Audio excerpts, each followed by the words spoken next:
Hey everyone, welcome back to the Shawn and Sus show. In this series, we're discussing scenarios in each NFL division that could potentially break fantasy football. In this video, we're doing the AFC North, specifically the Cleveland Browns. And the scenario is, what if the Browns end up with league average quarterback play? Sus, what do you think? Well, when I came up with this topic, I thought maybe the people won't be too blown away by just average quarterback play. But honestly, average quarterback play for the Cleveland Browns would be a massive step up over what they had last year. Now, they did have that nice little Jameis Winston stretch for about half the year, but the other half of the year was riddled with Deshaun Watson, Dorian Thompson-Robinson, or Bailey Zappi for 57% of their plays. That's too many plays to have those three guys who, to varying degrees, can't throw a football at the NFL level. Deshaun Watson couldn't throw a ball over 10 yards with zip, and he was just overall crippling their offense, their offensive pace, their production. DTR has 12 times as many combined interceptions and fumbles as he does touchdowns in his career, which is like pretty astounding. I don't know if anyone else can make that same claim, but shout out DTR. And then even mediocre talents over the years like Joe Flacco, back on the team this year, and Jameis Winston were able to support various strong fantasy stretches for guys like Amari Cooper, David Njoku, and Jerry Jeudy. Jerry Jeudy's pace was actually like below 800 yards for the first part of the season with Watson. And then when he had Jameis, he was on like a scorching 1,800-yard pace. So it just shows that, again, no one needs to project like an 1,800-yard season for Jerry Jeudy, but just goes to show what he was capable of once he had just competent quarterback play, let alone gunslinger play, which we could get from guys like Joe Flacco, Dylan Gabriel, Shedeur Sanders. A reasonable person might assume that, sure, they're going to try out some of the young guns, but ultimately this team is trying to win games, believe it or not. They seem to have a competent defense. They invested at the position top 5 in the draft defensively. And last year, their defense was pretty solid to start the year. They just kind of ended up giving up halfway through the year, it seemed like, because all hope was lost. Like, it was the DTR and Watson show. It wasn't working out. So Jerry Jeudy, Njoku, and Tillman all flashed great ceilings at different points last year. And I think if we get 17 sustained games of even average quarterback play, would be a massive upgrade over half a season of the Jameis Winston play. Flacco has that game slinger angle to him. Shedeur has a game manager angle to him, but he can sling it a little bit, as we saw at Colorado. One of those two would be the ideal starter. I've seen it floated that Kenny Pickett could be the week 1 starter. I don't know about that, man. Well, if we have to cross that bridge, then we will, but I have a very hard time believing that Kevin Stefanski, pretty smart guy, is going to say, you know what, we're rolling into week 1 with small hands Kenny Pickett. We know what he is. If anything, to me, he's just another body in the room before they took those two guys. They took those two guys for a reason. Flacco's going to be the mentor at worst and the starter at best. So I don't see it being Kenny Pickett, which to me would arguably be worst case scenario. On top of that, in the rushing attack, Jerome Ford was just okay last year. Nothing really much more than that. He wasn't too consistent. Now they bring in two guys who I like, Quinshon Judkins and Dylan Sampson.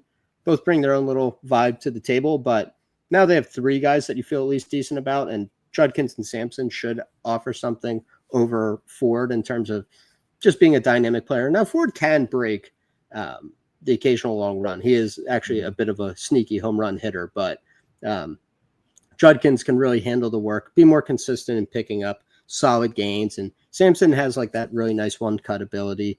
I think he's a pretty solid back in his own right.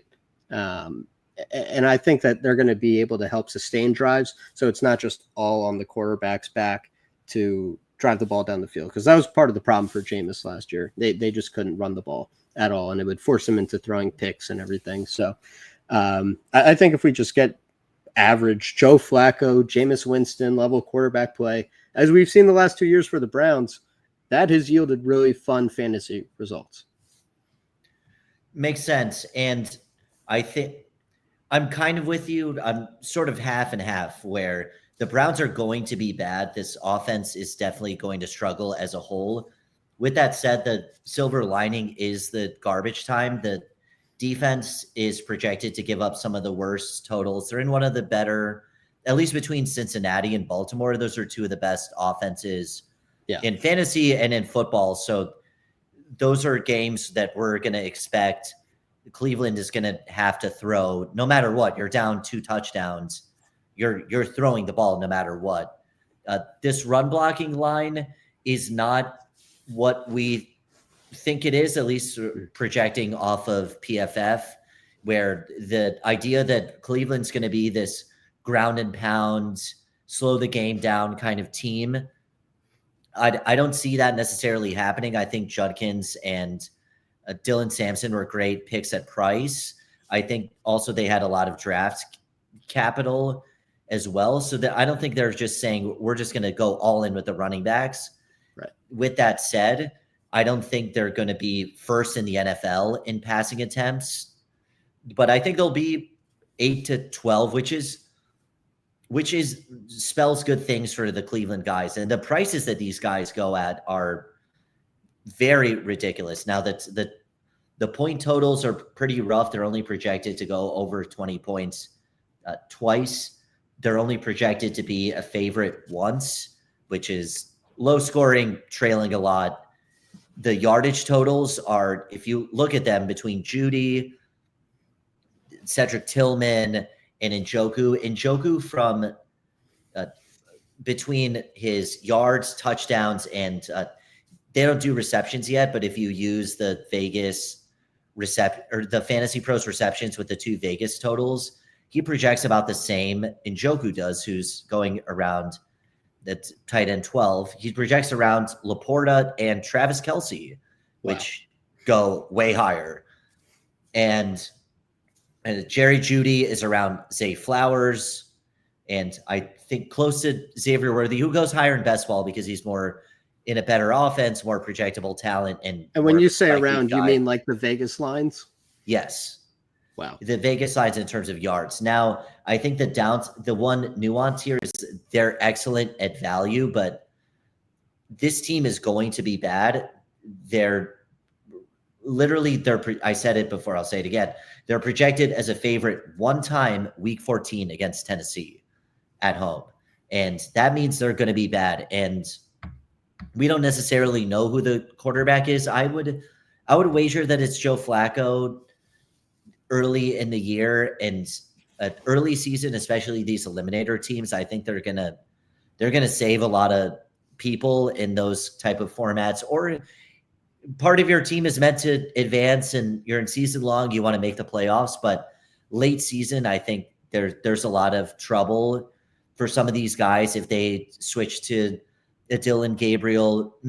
On the optimistic side, it could be Shedeur. He still did get taken rounds behind, whether that's correct or not based on the talent. That's like a separate discussion, but that I would wager that Shedeur is a better player with maybe some character questions. That's kind of been a hot debate, but overall we'll see probably one of those guys late in the year. I don't think there's a reason if you're tanking for a low pick to see what you have in Kenny Pickett. That just is very uninspiring. I think Shedeur behind this seems to be about a league average pass blocking line. Line is a debatable topic, but if Shedeur gets some degree of protection, he could still support Tillman, support Judy.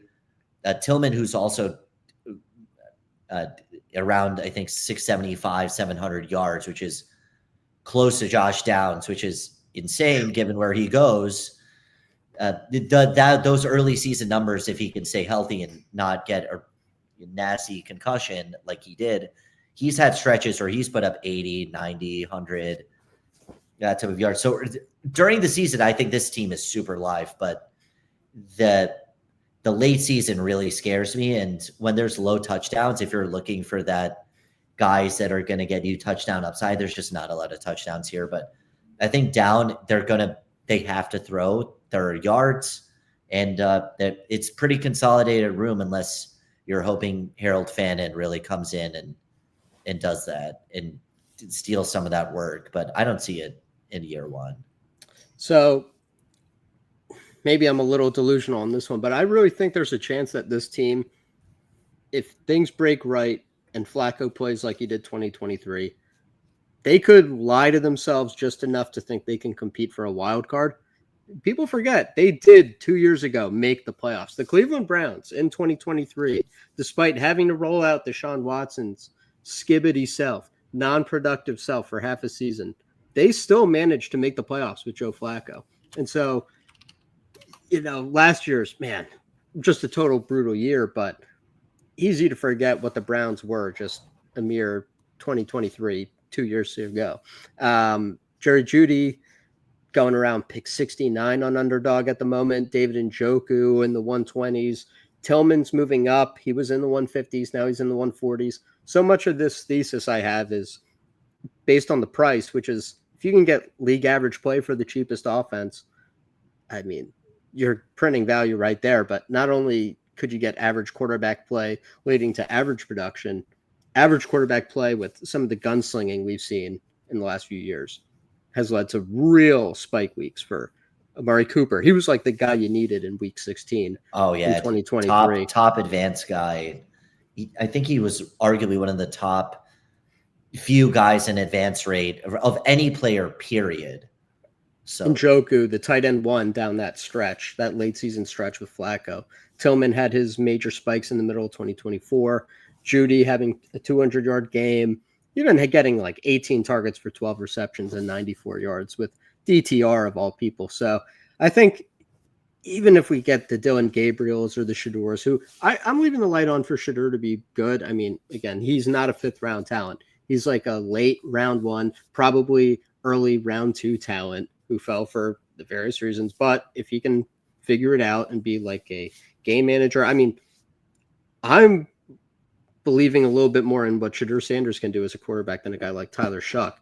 And and we're taking Saints in like the 50s. So I think this is all to say that I think this team, maybe they won't be competitive at the end, but I think that they will either be competitive at the end or convince themselves they're competitive, or they will see these 2 young quarterbacks that they took in the draft and their star players will be out there to assist them to see if, hey, do we have anything in Shedeur or Dylan Gabriel?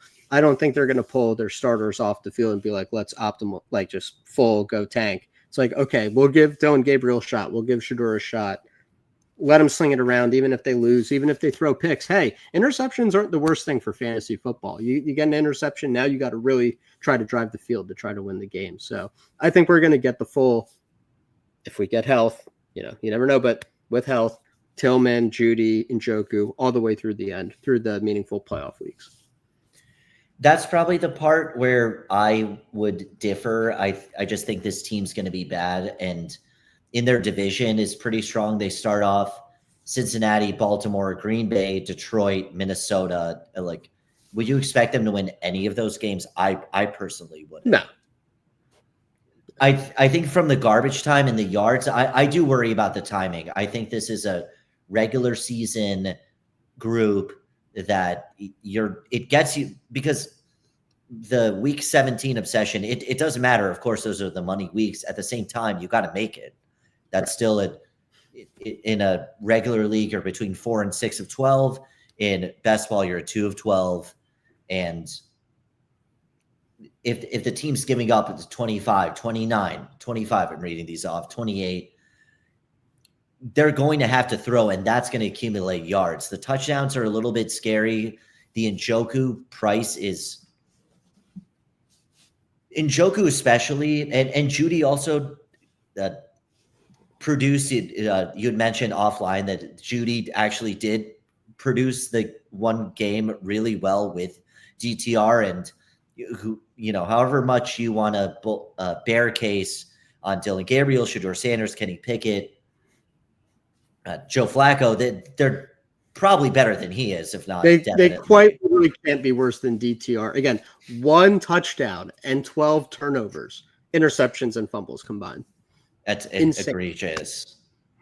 And egregious. Even in that context, Jerry Jeudy produced like a 13.5 half PPR week. So, and they were playing well into the fantasy playoffs with DTR and, these guys when there was nothing to play for. So I think, the shutdown thing, on the surface it could be concerning, but I think when I like really dove into it, it feels more like an NBA phenomenon than the NFL. Now, if a guy is hurt, they will shut down the injured player. They'll be like, "Oh, you got a little ankle thing, fine." But For these guys are healthy and they're playing for their contracts and they don't play about their money and they need those counting stats. It's really hard to tell Jerry Jeudy or especially like a Tillman or a Njoku coming up on a contract year.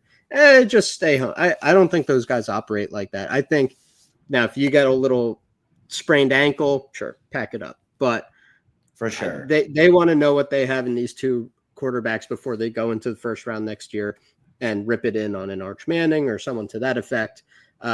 I at least feel pretty confident we're going to get the full slate of guys through the end, injuries, aside. And, I know they got a new offensive coordinator in there. You never know what that's going to look like. Tommy Rees. We'll see if he slings it. I don't think they'll be throwing it quite as much as they did last year. But again, they don't have to throw it quite as much as they did last year if they can just get guys who can throw it. Like DTR and Watson literally just could not get the ball to their intended receiver if they tried.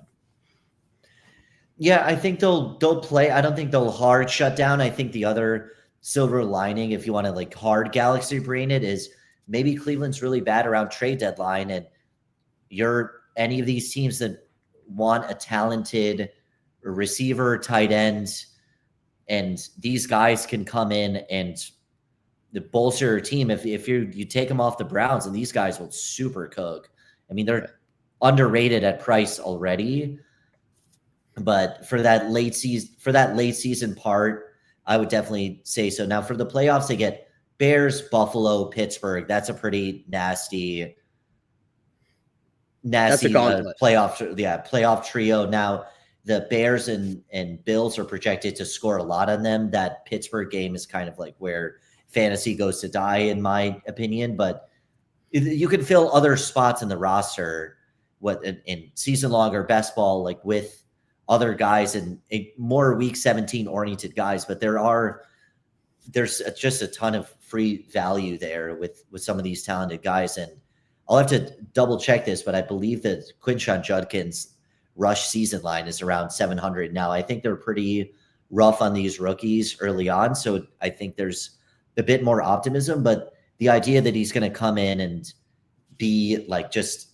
pull the brakes off of everything, and they're this power run team, and he's going to do Genty stuff. Obviously, I don't think anyone's projecting that, but some Genty light type of situation. I don't think that's the case. I think they still are going to be losing games to a lot of good teams, and they have to throw the ball. And we have three pretty hard concentrated guys, Tillman, Jeudy, Njoku, and maybe a Fannin or and maybe a Deontay Johnson. But I think this is a pretty consolidated room.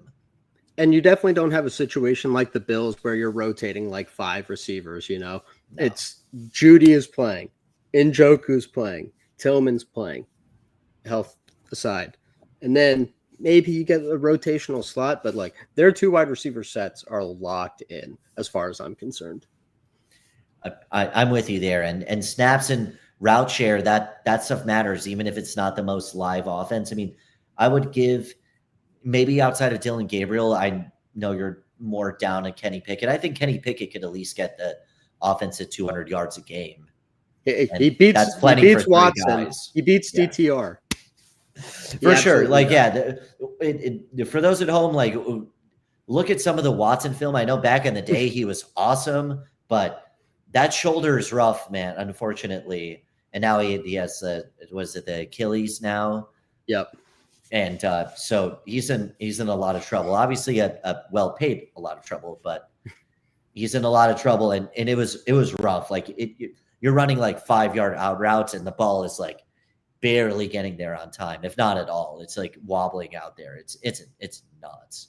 And DTR, and my eyes couldn't handle DTR. So, well, we'll see. If I'm a tougher guy, maybe I wear some sunglasses or something to, hide the nastiness. So I might pull up on some DTR film. Well, Deshaun Watson managed to dig himself out of enough trouble to get $200 million, but real football on the field, I don't think he can dig himself out of this trouble.